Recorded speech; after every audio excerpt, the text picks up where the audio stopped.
Salut tout le monde, c'est Droid Knight. Aujourd'hui on se retrouve pour une nouvelle vidéo. Alors aujourd'hui on va faire la review du chapitre 1001 de One Piece.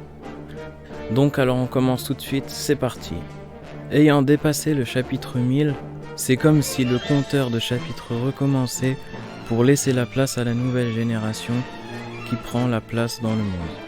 Le chapitre commence alors que tout de suite les monstres commencent leur combat sur le dôme d'Onigashima se rendent compte que l'attaque de Monkey D. Luffy a réellement marché sur Kaido. Et ça nous confirme que Kid ne connaît pas cette technique, mais il va sûrement l'apprendre sur le tas en recopiant Luffy, pour lui aussi vaincre un empereur. Et le roi des bêtes, pour la première fois, ne sous-estime pas Luffy, tout comme Doflamingo a fait, et voit en lui les ombres de ceux qui lui ont déjà fait très mal. Roger pour devenir roi des pirates, Barbe Blanche pour sa relation avec Ace et son équipe et la relation du capitaine équipage, Oden pour ouvrir les portes de Wano Kuni, Shanks pour sa philosophie de pirate, et pour Shebeck je penserais que c'est la confiance d'aller en avant de Luffy qu'il détient de lui. Mais Kaido refrappe, c'est un empereur quand même. Même si Luffy a vu dans le futur, Kaido a bien été trop rapide par rapport à Luffy et a pu le frapper, car l'acquis d'observation de Luffy n'est pas aussi précis que l'acquis de Sanji. Mais se concentrant trop sur Kaido, Big Mom attaque par derrière, mais heureusement pour Luffy, Zoro vient le sauver et découpe Prometheus aussi facilement que Kiemon car il l'a recopié, il lui a piqué comme il a dit sa technique.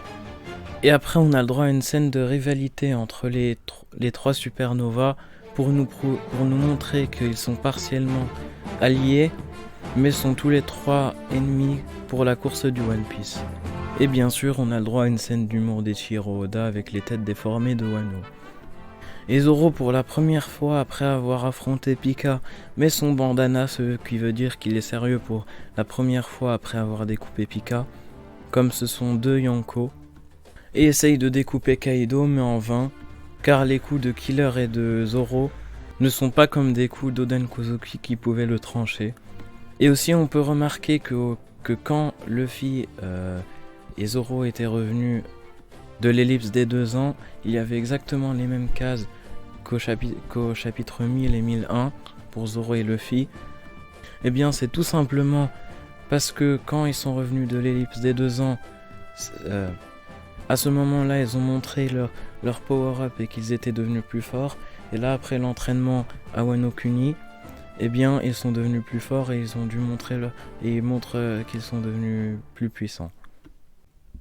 Et Kaido voulant tester la puissance des supernovas pour ne plus les sous-estimer, il veut encaisser les coups et les laisser faire leur meilleure attaque.